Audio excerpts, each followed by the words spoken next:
Thanks for joining me today. We're going to talk about some video game news. Some pretty decent stories out today. The first of which being PlayStation VR2 now has an official PC adapter. We heard rumors about it. We actually have like an official PlayStation blog post. We're going to get into that. Also, I'm going to talk about today the Google admin leak. Apparently, there's been stories going around about Google admins who could have early access to videos posted on YouTube, and that's the source of a Nintendo leaker, supposedly. We're going to get into that. There's also been more layoffs at Avalanche. That's a bummer. That's the studio that makes Just Cause. And then, of course, there is some quotes from Take-Two's CEO about, the indoctrination of AI, generative AI being used in game development. He has some interesting things to say, but I think, we'll get into it when we get to the story. But I think maybe there's a little bit of scrutiny that needs to go into that one. And then, of course, we've got a little bit of some Astro Bot news, some new details that were kind of discovered today, and we're going to talk about that. So without further ado, let's jump into the PlayStation VR2 news. I am a PSVR2 owner, so it is kind of exciting that we're getting a PC adapter, but let's flip over to the story. This is the official post on PlayStation blog. This popped up this morning. Looks like June 3rd. Is it June 3rd? Oh my God. Okay. PlayStation VR2 players can access games on PC with adapters starting on August 7th. And of course, here it is. You can see the screenshot of it here. This is the headset, the controllers that come with the headset. Of course, Half-Life Alyx on here, probably the premier VR game, I think. I know there's a couple other big hitters, but I don't think any made quite as much of an impact as Half-Life Alyx. And this is the first thing, once I get this PC adapter, this is the first game I would play. So this marketing image, right on the money. You've got the cord that goes from the PlayStation VR2 headset into the adapter, and then I believe there's a HDMI port here that goes to the monitor. Likely, I'm guessing. Perhaps it does go to the PC. I'm guessing one of these is power and one of these is audio. So we'll get into it, but I don't think that the adapter comes with a display port or anything that would feed video from the adapter itself to a monitor or your PC. So there you have it. Anyways, let's move on. Here's the story with the PlayStation VR2 PC adapter. Players can expand their game library with thousands of Steam VR titles. Isn't this big enough for y'all? Do we need to blow this up? That's probably better. This was posted by Yasuo Takahashi, the principal product manager at Sony Interactive Entertainment. And of course, the story follows. Inspired by our passion to bring games even more content options, we've been working to enable access to additional games on PC, complementing the diverse PSVR2 games lineup. That's a little bit of glazing there. I think it's like probably over 100 games at this point, but for a while it was like 100 or less. Available on PS5. Today we're happy to share that we'll be rolling out this support on August 7th. So that's in a couple months. We're going to see this adapter at retail, I guess, or online. Players will have access to buy and play Steam's expansive library of thousands of VR games, including fan favorites like Half-Life Alyx, Fallout 4 VR, and War Thunder. To start, players will need to purchase a PlayStation VR2 PC adapter, which will be available for an estimated retail price of $59.99. So $60 for this adapter, which I thought it was going to be more. I thought it was going to be way overpriced at like $100. It probably does not cost them $30 to make this thing. I'm just speculating. I don't know that for reals, but the components in here, I'm not quite sure what they're doing, and it's gonna need like some research and stuff. And once people start getting those things and taking them apart to see what's inside, it'll be interesting to see what types of things they needed to do to get PlayStation VR2 to work with PCs when that's a feature that they didn't build into the headset initially, right? In the past, and we're going to get into this, but PlayStation was really concerned with a walled garden, right? But we've also seen them been ramping up into allowing, into kind of double dipping, or not double dipping, but getting the most for their buck by letting their exclusive titles be released on PC. By letting PC gamers have access to those games, they make more money because they get more sales. So why not apply the same strategy to PlayStation VR2? Because they have PlayStation VR2 games, right? And Call of the Mountain right now is one of the few exclusives on PlayStation VR2. So, if they want to kind of get the return on investment in like developing this hardware and selling this hardware, probably at a loss, then they need to get more people to buy games, which is interesting because the last thing we heard about PlayStation VR2 was a story from Bloomberg, which said Sony hits pause on PSVR2 production as unsold inventory piles up. That's a story that was written by Takahashi Mochizuki. And that, I mean, that's basically the whole story. Not to belittle this reporter's work, who put a lot of work into writing this story here, but it is paywalled. The summary here is that they have a lot of unsold PSVR2s out in the wild, in warehouses. So they stopped producing them. They stopped making this headset because they hadn't sold enough. So they could always start production up again. But when I saw this story, I thought it was pretty much a death knell for PlayStation VR2, which we hadn't really, until this most recent State of Play, heard Sony talk about at all, really, except for maybe the last PlayStation State of Play. And it's just one or two games here or there. Now, my take on it, this is my opinion, it feels like what we're seeing now in this PC adapter is maybe a means to offload the rest of those unsold PlayStation 2 VR headset or PlayStation VR PSVR 2 headsets, as opposed to revitalizing the PlayStation VR 2. That's like a real big stretch, right? And just kind of following in line. Oh, gee, you know what? Hopefully I changed the thumbnail and it's the right thumbnail. Otherwise, we've really made a mistake here. Anyways, so yeah, can PlayStation VR 2 bounce back, right? Can it come back? I think in some ways, a lot of people want to see the PlayStation VR 2 succeed. I want to see the PlayStation VR 2 succeed. I spent $500 on the thing, or $550. I forget what it was at the time. But there's more to the story, so let's get into that and we can speculate some more. So players will also need a commercially available DisplayPort cable sold separately that is compatible with DisplayPort 1.4. So yeah, that probably goes to your monitor, I'm guessing. As well as a Steam account and a PC that meets the minimum requirements below. So here's the system requirements for the PlayStation VR 2. If you want to play it on a PC, you need Windows 10 64-bit or Windows 11 64-bit. For your processor, you'll need an i5, an Intel i5, or an AMD Ryzen. I say Ryzen, I think some people say Ryzen, but AMD Ryzen 3 3100 with Zen 2 or later architecture is required. So keep that in mind. 8 gigs of RAM, that's not too bad these days. NVIDIA GeForce GTX 1650 or later. So that's pretty far back, but you will need Turing. You'll need the Turing architecture for sure, which makes sense, I guess. And that's 1650 is pretty far back, so that should cover a lot of people. NVIDIA RTX series, AMD Radeon RX 5500 or later, AMD RX 6500 XT or later. And then for best performance, they recommend using NVIDIA GeForce RTX 3060 or later, or AMD Radeon RX 660. So that's kind of interesting. That's a lot higher. That's a lot further along than this GTX 1650, right? That's what they're recommending, RTX 3060, which is going to cost you, that's not cheap. I think a lot of people who have outdated PCs are going to be fine, but it'll be interesting to see how the performance is, and we're going to get into that next. But here's some of the other features and things, some other notes that are really important with this. If you're interested in like what's going on with the PlayStation VR 2 and this adapter, right here, it kind of outlines feature differences with PSVR 2 on PS5. So the difference between using it with your PlayStation 5 and using it on a PC. Right here it says PSVR 2 was designed from the ground up specifically for PS5. So you'll notice that some key features like HDR, headset, feedback, eye tracking, adaptive triggers, and haptic feedback, other than Rumble, are not available when playing on PC. Let's dig into that for a second.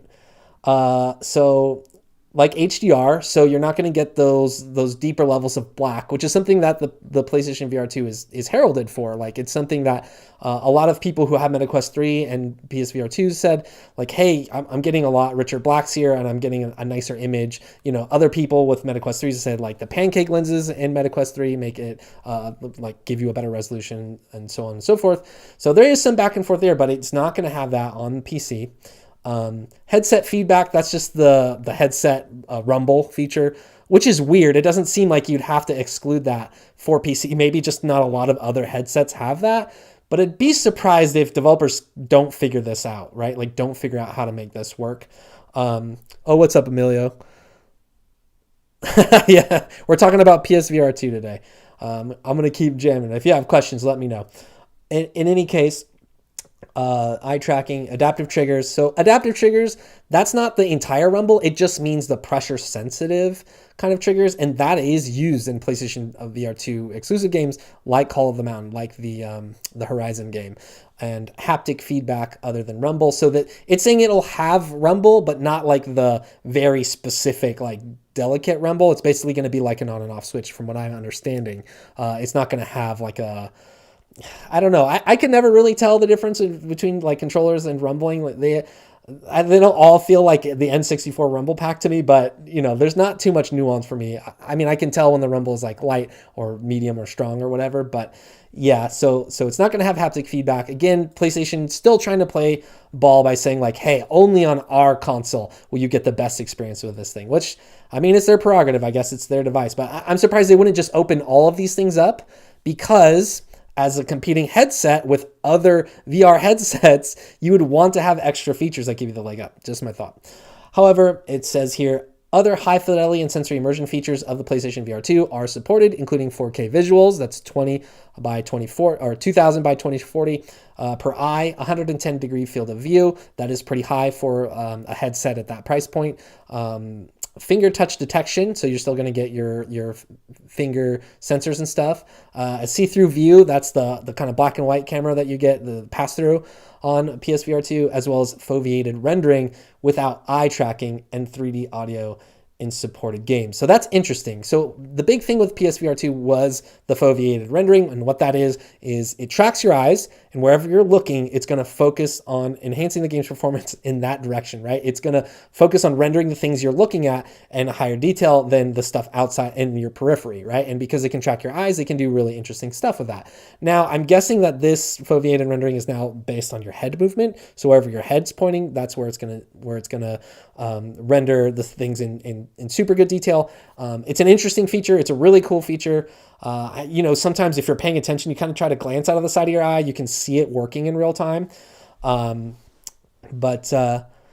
Yeah, so here we are. It's just going to be head movement both. And I guess 3D audio is going to be supported in games that have 3D audio. So there are some differences here. It's not just like, hey, let's plug and play, and we're going to get all the same features in this great headset. You're leaving some stuff on the table. I don't think any of those are particularly a deal breaker. And the reason I think that is because if you're going to buy into PlayStation VR2, you already have a PS5. You already want to play those games on PS5. But if there's experiences you feel like you're missing out on PC, at least now with the $60 adapter, you'll be able to go over and try those things out. So it says, while the most immersive way to experience PSVR2 gaming remains on PlayStation 5, we hope players will enjoy the ability to play an expanded lineup of VR games on PC using the same headset. You can check out Steam's huge library of multiplayer, open world, survival horror, and stealth action games, sports, sims, puzzlers, and free-to-play fan favorites on the Steam store. It's really kind of wild to see PlayStation promoting the Steam store in this way. I don't think we've seen another official PlayStation blog where they've given so much love to the Steam store. And obviously they want you to buy games there. And it's an interesting thing because I'm not sure how many of those games where VR games that you're going to be buying and playing on Steam, where PlayStation is necessarily getting a cut, right? So this clearly seems like a move to move PlayStation VR2 headsets, like I said before. They're probably trying to remove the rest of that stock for a device that they've stopped manufacturing. So I don't know how many headsets are left out there, but I'm sure they'd like to see them sold instead of just dumpstered or whatever. So it looks like Sony can't really give up on the PlayStation VR2 entirely yet. Otherwise, they'd probably have to pay a ton of fees and stuff trying to get rid of these PlayStation VR2 headsets that never sold.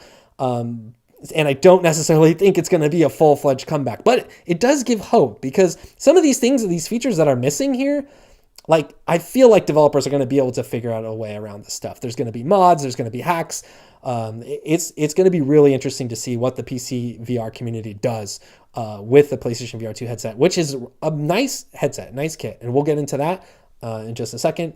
Additionally, as part of our days of play, this is maybe the most interesting thing or the most important bit of news here if you're watching for the PlayStation VR2 headset. Additionally, as part of our days of play celebration, gamers in select regions can get $100 off PlayStation VR2 and the PlayStation VR2 Horizon Call of the Mountain bundle for PlayStation 5 until June 12th. So you're getting $100 off. So let's say if they're, I think they're 500 right now. They used to be 550. When I looked on Amazon today, there was a bunch for 500 new. And then, Call of the Mountain bundle, I think was probably 550 or somewhere around there. So if you get this bundle, even at 450 or 400, you're pretty much paying full price once you get the adapter too. So it's interesting. Again, we're seeing this tactic. Let's move PSVR2 headsets. Let's sell them for cheaper and, add this functionality, which kept a lot of people from buying them in the first place. So with that said, how viable is it to buy a PlayStation VR2 now? Well, how does that compare to the headsets that are out there now? I'm only going to compare it to one, the MetaQuest 3, because that's kind of, I think, the most accessible kind of big dog around the same price point. It's, I believe, $500. I think I looked earlier today. Maybe it was 600. But it's around a similar price point in there. And there's also, you could probably step up the price if you want more hard drive space on it. So we're going to look at some comparisons with MetaQuest 3 and the PSVR 2. Now, keep in mind, these comparisons were written before PlayStation announced that they're going to have a PC adapter. A lot of us thought that this would be a no-brainer, like Sony would have to figure this out eventually if they want to be able to sell more PlayStation VR 2 headsets. It's wild that they didn't figure it out much, much sooner, but here we are. So here is a post by Cy Visser on The Gamer. And it's a kind of in-depth comparison of the MetaQuest 3 and the PlayStation VR 2, where he asks which is better. I've gone through and highlighted a bunch of things. So if you're trying to decide now that this PC adapter is out, should I get a PlayStation VR 2 or should I just get a MetaQuest 3, which is a self-contained device, doesn't need a PC, it doesn't need a cable, or should I just, bite the bullet, get a PlayStation VR 2 headset to go with my PS5 that I already have?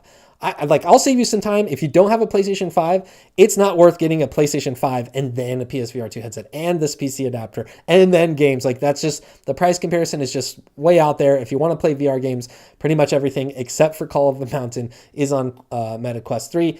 Playing games like Resident Evil 4 and some of the other VR work they've done on PlayStation games or games that are available on PlayStation 5 are going to be better on the PSVR 2. I'm not going to lie about that. But I think the feature set that you get out of a MetaQuest 3 just off the bat, if you don't have a PS5, is going to be the way to go. But let's look at some of these comparisons. Here's the kind of summary breakdown they had. On MetaQuest 3, you get a sharp high-res displays, brilliant mixed reality via the pass-through, powerful Snapdragon performance, it's a chip, I believe. And then on PSVR 2, cutting-edge headset and controller design, crisp 4K HDR visuals, best-in-class audio immersion. So yes, the audio is really good. The controllers, like the ones, the handsets that you hold are super comfortable. They're really cool. They feel cool and they're very accurate when it comes to finger tracking. So that is an advantage, I think, to the PSVR 2. Basically, the cons here is that you're limited to the PlayStation ecosystem, right? And now this isn't a con anymore because of that adapter. You can get the $60 adapter. You're good to go. This says lower RAM limits rendering. I wonder now with the PC adapter how awesome you can get PSVR 2 games to look, or games that you're going to play using PSVR 2. I'm certain there's going to be some magic going on with with these VR developers and stuff, trying to figure out how to eke the most out of the PlayStation VR 2 headset. Maybe not a lot of people are going to do that because they're going to want to do the work where it makes sense, where they can sell games or encourage people to buy their games. So, but I bet you that work will happen. So this, and also, yeah, the headset has short battery life. So on MetaQuest 3. So not only does the MetaQuest 3 have a shorter battery life, you don't have to worry about that with the PSVR 2 headset. On MetaQuest 3, you do have to worry about battery life on the headset as well as on the controllers, which don't last too long from my understanding. Okay, let's compare design and hardware. Here's the highlights. In terms of ergonomics, both headsets are reasonably balanced, but the PSVR 2's thicker head strap may grip better for active VR sessions. The Quest 3's hidden audio solution also can't match the off-ear, I think they mean in-ear, integrated headphones on PSVR 2. Then there's the Quest 3, which weighs a bit less than PSVR 2 at approximately 500 grams versus 600 grams, making the lighter choice. However, the PSVR 2 counterbalances its mass pretty efficiently, making the weight difference near negligible. And you can also get a Pro strap for the Quest 3. And some people still think that the PSVR 2 head strap is better. It is a very comfortable headset, but even I find myself kind of tapping out around 2 hours or 2.5. The next highlight is for core capabilities. The Quest 3 introduces enhanced room scanning using its onboard cameras to instantly map play spaces and boundaries, whereas the PSVR 2 still relies on manual configuration of your play area, which is less intuitive considering the amount of time it's going to take. The Quest 3's full color pass-through camera allows for augmented reality overlays for your physical surroundings, blurring the lines between real and virtual. Unfortunately, PSVR 2 lacks any form of mixed reality capabilities currently. I'm not sure if they're referring to like the vignetting that you can do like with the Apple headset, because I know that Quest 3 I think can do similar things. But in terms of mixed reality, if they just mean having like alternate reality experience, there is a pass-through camera on PSVR 2. I would be surprised if there isn't some games that you could take advantage of. Maybe it's not like super mixed reality because it's a black and white pass through on the PSVR 2, whereas the Quest 3 does have a nice like RGB, like regular full scale color camera on the front of it. So the pass through is like much better. But yeah, you're gonna still not gonna want to be like walking around with these things on your head just using the pass through camera. And yeah, so that might be one ding against PSVR 2 if you're looking for those alternate reality experiences. Or maybe you just wait if PlayStation ever decides to make a PSVR 3. That will certainly be a feature that they'll include, I'm sure. But what does that matter even? Right now we're just talking about this PC adapter for PlayStation VR 2. All right. This highlight is for visual fidelity and display. Coming to pixel density, the numbers for both headsets are nearly identical at well over 1,000 ppi, pixels per inch. The denser displays deliver impressively sharp and detailed visuals, reducing screen door effect. However, if we consider field of view, the PlayStation VR 2 edges ahead with approximately 110 diagonal degrees compared to the 110 horizontal on the Quest 3. The added peripheral vision ends up giving a greater immersive response for the PSVR 2, making it a clear winner here. No notes there, no disagreements. I think that's pretty much in line with my experience. And then here's kind of the wrap up on performance. In conclusion, while the PSVR 2 wins on refresh rates, the Quest 3's brute force processing abilities unlock significantly more realistic and immersive graphical experiences. Now, it sounds like you might be able to unlock some processing power if you have a stronger GPU with this PC adapter for PlayStation VR 2. So I wouldn't rule that out. And also already the refresh rates are dope. If you're someone who gets motion sick while playing VR, then that might be the one to go. But if you're someone who gets motion sick while playing VR, I don't think they've solved that. They haven't cracked that nut particularly well. So, but PSVR 2 might be the one to try if your friend has one, and then you could see. But yeah, let's see. Heat management. This is heat management for people, not for the device. Those prone to sweatiness or discomfort from facial warmth will likely find the PSVR 2's consistent cool operation far preferable to the Quest 3's tendency to run hot with extended playtimes. That's because it has a battery in it and the processor in it. Like all of the stuff is in the headset, so it's going to get hot, making the PSVR 2 the superior choice for comfort. So yeah, if I can spend, like I said, 2.5 hours in PSVR 2, but if somebody can withstand that longer, your chances of playing longer are higher on PSVR 2, I would say. Controller battery life, we already talked about this. It's not great on the Quest 3 and the handsets. For the PlayStation VR 2, you can get one of those little docks. For MetaQuest 3, you can also get docks to charge all your stuff, which I think is the way to go regardless. But yeah, you could do AA's on PSVR 2, which gives you a lot of battery life. But yeah, and you won't have to change them too much. But yeah, I just got the docks because I just wanted somewhere to put those controllers. All of the weird shapes of headsets and these new controllers and stuff makes it hard to store nicely. So I got the docks. And I would recommend other people do the same. And here's the final analysis here with this back and forth. When all is said and done, both the Quest 3 and PSVR 2 represent enormous leaps forward for standalone VR experiences. Each headset carves out compelling benefits over its predecessor and the other. The Quest 3 wins on versatility, blending gaming and beyond, thanks to cross-compatibility, social integration, and controller input. At the same time, Sony counters with the PSVR 2 by offering best-in-class audio immersion, premium industrial design, enhanced comfort, and the most natural input experiences care of finger tracking sense controllers. Yep. So that's kind of what we talked about. You got that really good finger tracking on PlayStation VR 2.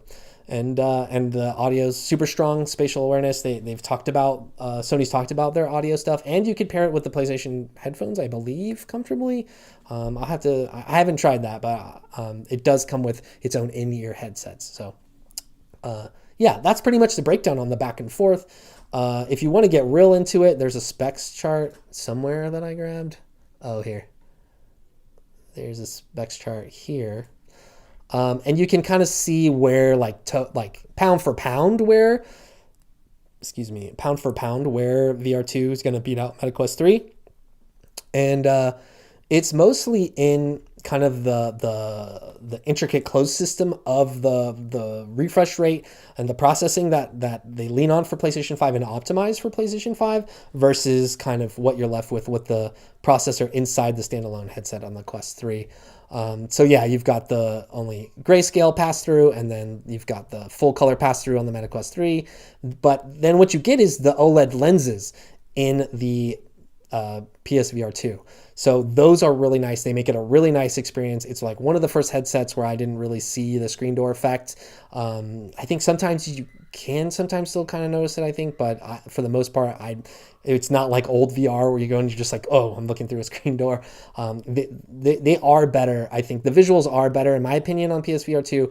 And those OLEDs are going to get brighter brights, darker darks, and that makes a world of difference. And if you're playing on PlayStation 5, you're going to get that HDR effect for sure, which you can't get with the LCD lenses, but they are pancake lenses. So, you know, it's so wild with VR right now where we have so much back and forth.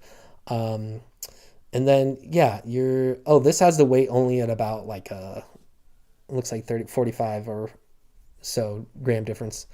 In any case, you've got the eye tracking and the eye tracking with the foveated rendering on PSVR 2. That's noted in here.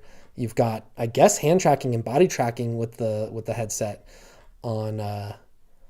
That's weird that these are checked on the Quest 3 because I believe that the PSVR 2 does track your head. It knows where you're looking, but I don't know if it knows if you're going up or down. I think it should. So it's weird that that's not checked because I do know that Beat Saber is on PSVR 2 now at this point, I believe.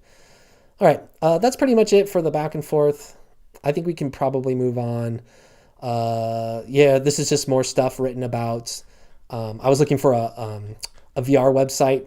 Should you buy a Quest 3 or a PlayStation VR 2? This is from Tomislav Bezmalonovic. Hopefully I got that name right.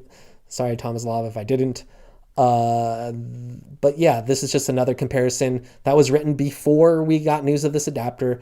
But, even here in this kind of guide where you would assume they would say, Quest 3 is going to be the better purchase, and they do say that, there's some good highlights of the PSVR 2. It is a good, interesting headset. Let's see. The PlayStation VR 2, on the other hand, offers much more processing power for higher resolutions and more detailed game environments due to the horsepower of the PS5. Yeah, I just keep going back to it because it's the one PSVR 2 exclusive, but Horizon, Call of the Mountain, like that actually looked like a game world to me compared to a lot of VR games we saw before that, where it's kind of like you're in this space where you're playing and there's not a lot of foliage or environment assets or, they're trying to save as much processing power as possible. There are some games that exceed that, of course. Half-Life Alyx is likely the same way from trailers that I've seen. Feels like a game that you would play more traditionally, I guess.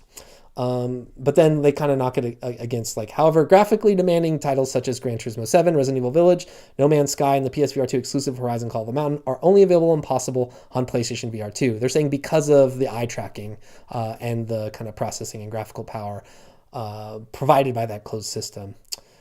And a key feature of Quest 3 that PlayStation VR 2 lacks is mixed reality. Talked about that. And then finally, eye tracking is important. And we talked about this. Titles like PSVR 2 exclusive telekinetic shooter Synapse would not be possible without eye tracking. So there is some stuff going on in there.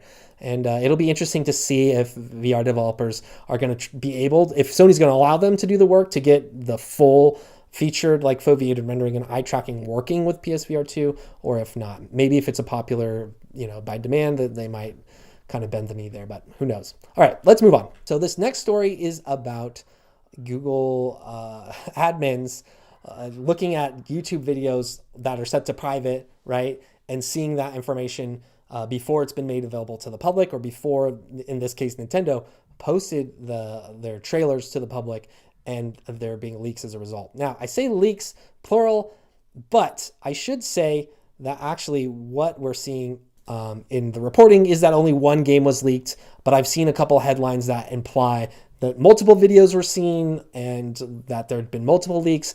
And so far, there isn't substantial reporting that claims that that's true. We'll get into it right here. So 404 Media posted this story. Google contractor used admin access to leak info from private Nintendo YouTube video. This is posted by Joseph Cox this morning, or this afternoon, I guess, 12:17. The leak made its way to Reddit, which teased the release of a new Yoshi game in 2017. Yes, that's right. Yoshi's Crafted World. That's what we're talking about here.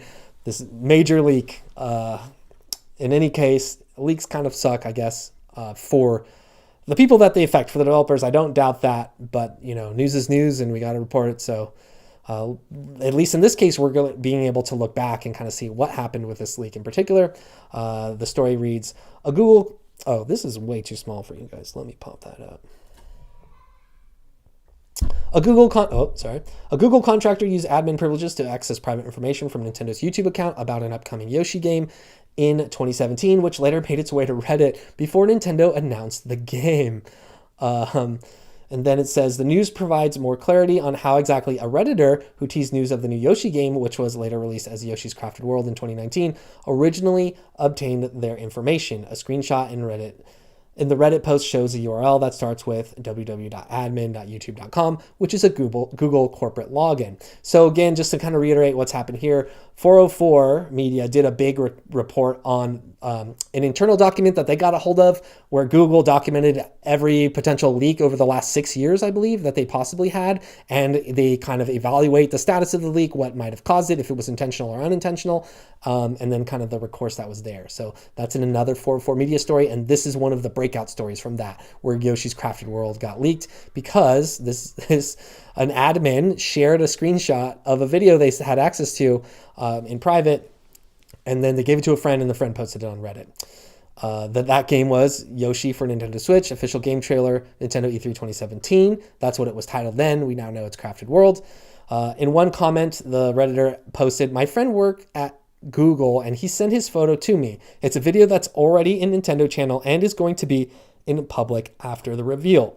And then, according to the database obtained by 404 Media, a Google employee then reported this apparent breach to Google itself. So there was a Google employee who saw the Reddit post and then reported it himself. So it looks like there's three actors here. There's the original Google employee who saw the video, took a screenshot, shared it with a friend. The friend then posted it on Reddit. And then another Google employee who works in a similar department saw the post and then reported it. So that's interesting, I guess, on its own. You could start theory crafting of like, oh, maybe the guy reported himself to like dissuade, but there's no reporting on that. That's just speculation. That's just me goofing around. It is interesting turn of events. Now, the summary of the report indicates the leak may have been non-intentional. Former TVC, temporary vendor contractor, download video with admin account and shared unreleased Nintendo feature with friend. GI interview concluded non-international. So I'm guessing GI is for Google something. But yeah, so they're saying like, hey, this might have been like a contractor instead that had access to this and then shared with a friend, and not like a direct employee. It's a weird distinction, but maybe important for them. So anyways, like I was saying, you can see there's this Kotaku headline, and not to dunk on Zach Zweisen here or Kotaku or even VGC. I saw a similar headline where it said Google contractor reportedly watched private Nintendo videos, plural, and leaked the info online. And then in this story, there isn't any mention of any other games outside of Yoshi's Crafted World. So I would say that's just one case. It's easy to jump to the conclusion that if they did this one time with this video, they might have leaked information to reporters or to themselves, or and became a leaker online or something in any other way. But there's no substantiating evidence to suggest the person that leaked this Yoshi video also leaked other Nintendo secrets. But it's very possible that this could have been a racket going for a while. However, I think a bigger source of leaks for Nintendo was that huge, the mega leak that dropped a couple years ago. And we still haven't seen the end of that one. I don't think. There's still a lot of rumors in there. Okay, our next story is a sad one. It's a bit of on a bummer note. The makers of Just Cause, Avalanche Studios, have just experienced a wave of layoffs. And let's flip over to that story. Here's a post by VGC's Tom Ivan. Just Cause maker Avalanche announces 50 layoffs and closure of 2 studios. Let's blow this up a little for you guys, and then we'll go through here. Roughly 9% of its workforce is being cut, with its New York and Montreal offices shutting down. So these are physical spaces that are actually shutting down due to the layoffs of about 50 employees. Avalanche Studios Group has announced significant restructuring plans that will see 50 employees laid off and its U.S. and Canadian studios closed. This says the move result in the company reducing its total workforce by approximately 9%. Avalanche will shut its New York and Montreal studios down. And in a statement, Avalanche said, "This is an exceptionally difficult decision, but we believe it's necessary to ensure a stable, sustainable future for the company." This is the line. This is the line that we get with every single one of these layoffs. Difficult decision, future of the company, every time. So here's the statement, the official statement from Avalanche Studios, where they wrote, "A statement from Avalanche Studios Group. Since its inception over 2 decades ago, Avalanche Studios Group has grown to encompass 5 locations worldwide: Stockholm, New York, Malmo, Liverpool, and Montreal. Today, we regretfully announce the closure of 2 of those locations, New York and Montreal. This means we'll be parting ways with around 50 valued friends and colleagues, which represent roughly 9% of Avalanchers worldwide."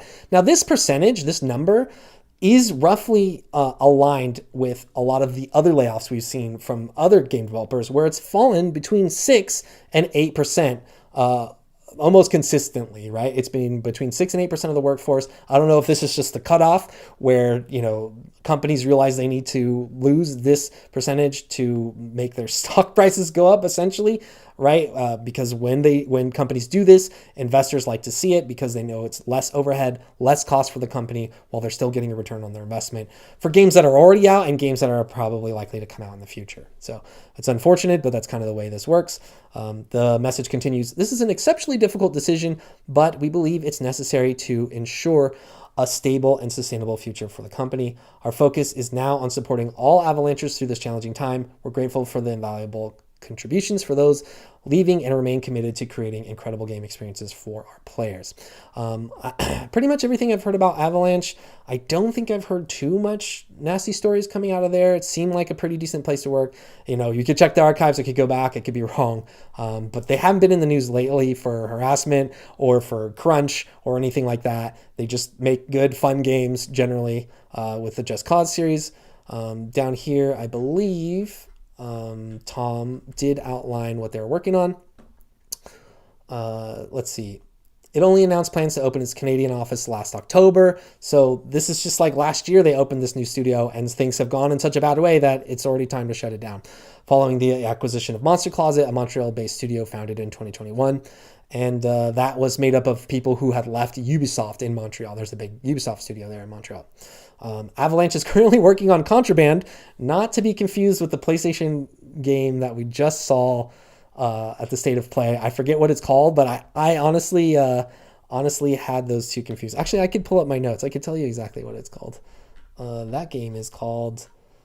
why am I blanking? Concord. Yeah, sorry. Both C names. For some reason, I mixed those two up in my brain. So when I saw it, I was like, oh, wait. And obviously, one is PlayStation, one is Xbox, or one might be multi-platform. But yeah, Contraband is not Guardians of the Galaxy hero shooter, which we just saw at the PlayStation State of Play, but it is supposed to be a new IP, which is billed as a co-op smuggler's paradise set in a fictional world of 1970s by N. So yeah, and it reportedly will be focused on vehicular combat, which, Just Cause developers know how to do vehicular combat and crazy mechanics and stuff. It's unfortunate, this sucks. We continue to see more layoffs week to week, month to month, and we're probably not done. Things are probably going to get worse till they get better. The kind of industry slogan at this point is stay alive until 2025. I've heard a lot of people say this. This phrase might have come from tech too. I'm not sure, but I've heard it being passed around. And so hopefully I can stay alive till 2025, honestly, at this point. Okay, let's move on. This next story is one I said at the top that we're going to need a little scrutiny to go in here and tear apart. Of course, Strauss Zelnick, the CEO of Take-Two, had some interesting things to say about generative AI. So let's take a look. That's probably too big. Let me see. Let's go out one. There we go. Okay, here we are on Games Radar.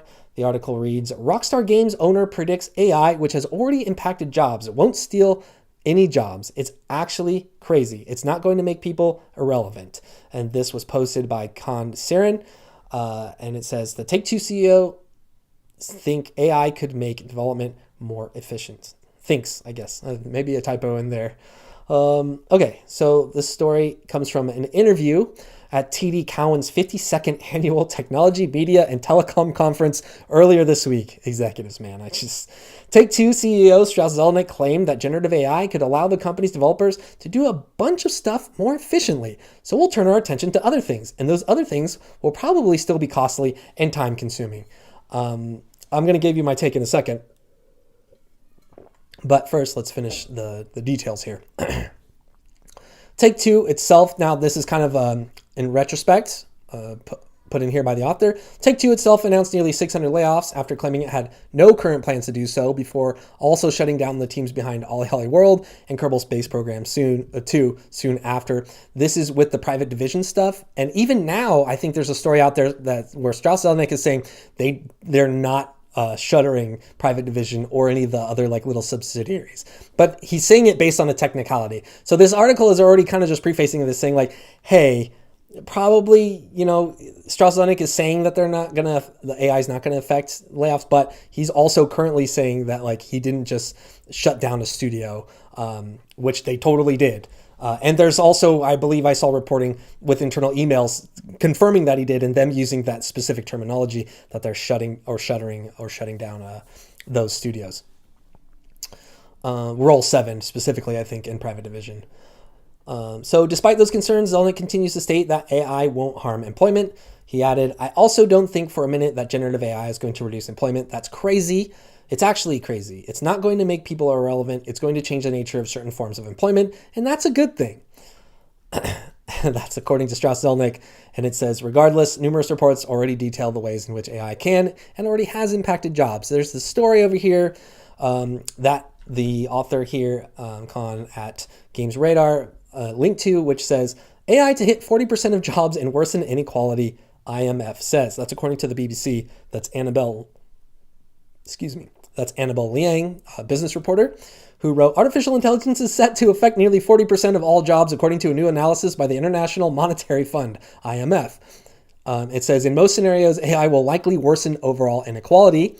It also said the IMF said that AI is likely to affect a greater proportion of jobs, put at around 60% in advanced economies. And in half of these instances, workers can expect to benefit from the integration of AI, which will enhance their productivity. In other instances, though, AI will have the ability to perform key tasks that are currently executed by humans. This could lower demand for labor, affecting wages and even eradicating jobs. So this says it echoes a report from Goldman Sachs in 2023, which estimated AI could replace the equivalent of 300 million full-time jobs, but said there may also be new jobs alongside a boom in productivity. So it's kind of scary tech. We don't exactly know what's going to happen. I mean, a lot of people are assuming that there's going to be a big amount of jobs lost and different types of roles lost. We're seeing this already in game development spaces with for writing stories, writing barks for AI or NPCs in games. We're seeing it in terms of trying to create new voices, right, that can be automated through generative AI, so you don't have to pay a voice actor, or so that you can take a voice actor's voice and just completely steal it, right? The OpenAI just had a big problem with this with Scarlett Johansson. I'm so terrible with names. So particularly with AI, it's kind of a scary thing at this point, where we don't really know how it's going to affect things, but it's also at the same time become this big buzzword for the investor class, for executives who are like, wow, we're going to get so much more done with so many less people, and we're going to be rich. And they're already rich, but that's how these businesses operate. It's how the people at the top focus, right? And how investors focus. So in the same way that I think like NFTs and like cryptocurrencies and stuff were like kind of the big push for a lot of money moving around for investors and things like that.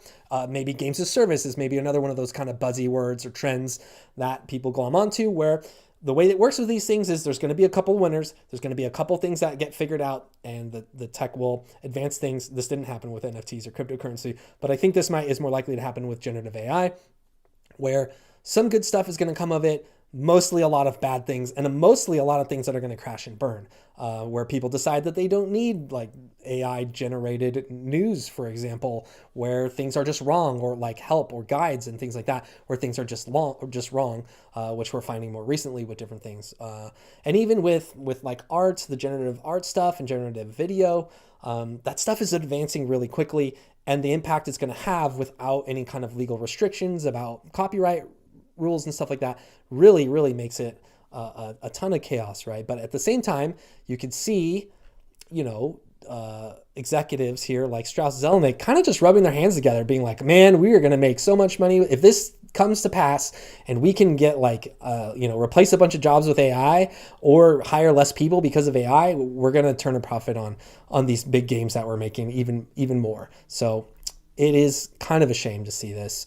And honestly, I don't think you can trust Strauss Zelnick when he says like people aren't going to get laid off, especially since they just laid off a bunch of people, and then he's pretty much like being very weird about it, and has a history of being weird about saying that he didn't lay people off in a weird way. So yeah, let's move on to our last story. This one, we're going to end on a winner. Here we have another story by VGC. Shout out to one of the best sites in gaming. This was posted by Chris Scullion. Sony says Astro Bot is more than 4 times the size of Astro's Playroom, has no microtransactions. Everybody cheer. Woohoo! All right, they did it. I mean, that's really all they had to say, and I think a lot of people would cheer. This game will also be a PS5 exclusive with no PlayStation 4 version. Obviously, it could probably come to PC eventually. All right, here we go. Here's the story. Sony has shared more information about its upcoming Astro Bot platformer, including details on its size and microtransactions. Astro Bot was announced during a State of Play presentation last week, set for release on September 6th. In a FAQ, or an FAQ, on the game's website, Sony confirms that the game will be... Oh man, I'm so sorry, guys. Did I forget to flip you over? You can't even see the story. What am I doing? We can take it from the top. Okay, so as I said, it's planned to release on September 6th. It's a few months away. This information comes from an FAQ. So in response to a question asking if the game would be free like Astro's Playroom, it was replied, now this is a challenge Sony has to face. The last version of this game was free, came as a box-in. So now they're going to try and sell it likely for $70. They have to convince you that price point is worth it. And I think that's what all this is about. Anyways, here's the quote from the FAQ. No, unlike Astro's Playroom, Astro Bot is a standalone, full-size adventure that offers over 4 times more worlds, 300 bots to rescue, and dozens of new powers and features to discover. I don't know if that excites me or worries me. Astro Bot is a very good game. Astro's Playroom, very good. But, 300, that number reminds me of Riddler trophies. It reminds me of feathers in Assassin's Creed. If this is what this game becomes, then it could detract from its enjoyment, certainly. Now, the FAQ also notes that there are no in-game purchases or microtransactions, saying, no, each planet already has plenty of coins to find and spend in the Gacha Lab. Sony also confirmed that the game will be single-player only, and that it won't be released on PS4 or PlayStation VR2. And that's pretty much the story. So we're ending on a winner there for sure. And I just wanted to share that. I'm sure, I guess, a quick thought about my own thoughts on Astro Bot. They're just going to do the big headline title, just Astro Bot. I think this game is going to go over critically well. I'm not sure if it's going to win a bunch of sales over, especially if they go the full $70 price point. It is a 3D platformer, and just on its face, a lot of us love those types of games, but selling to a modern audience and a modern demographic, I think it's going to be hard to sell that, make it look like it's not an old game. That trailer absolutely rips. Don't get me wrong, it looks very fun and enjoyable. I think this is going to be a great game for kids, great game for grown-ups, great game for like speed running knuckleheads out there, you know who you are, who are going to be combating for that top leaderboard spot. But at the same time, I'm not sure if this is really gonna push the needle in the same way that like a Ratchet and Clank game does, for example. I would love to be wrong there. I would love to see Astro Bot do super well, but only time will tell, I guess. We'll keep an eye on it. You can kind of track how these things are going to do by how much people are kind of talking about them. And right now, Astro Bot just has a ton of positive buzz, mainly from podcasters and critics and people in the games press who really like those other games. So there we are. That's it for today. Thank you all for tuning in, and I'll catch you on the next video. Maybe I'll try and stream again tomorrow. I'm going to try and get my stream time closer and closer to 10 a.m. Pacific time. I don't know if that's going to happen. And also, we've got Summer Game Fest coming up. I'll be there with Khalif Adams from Spawn on Me. It's going to be a good time. I'll be, shooting some video, and we'll be editing some videos and stuff out of that thing. Kind of just getting news firsthand, talking with developers, rubbing elbows, shaking hands, the whole deal. And I'm excited about that. So that might hamper some of my production this week as we're kind of getting ready for that. But I want to try to just start streaming more, if for any other reason, just to have videos done instead of trying to worry again, like I said at the very beginning, if you tune in that far ago, that I don't want to spend so much time editing because I get too carried away. I become too much of a perfectionist. It takes me too long to get out like a daily story. Whereas if I just stream it, it's already done and I can't do anything about it. It's already up on the channel and we're good. So thank you, everybody. I'll hang around for a second. We can chat. But yeah, that's it for today. Thanks.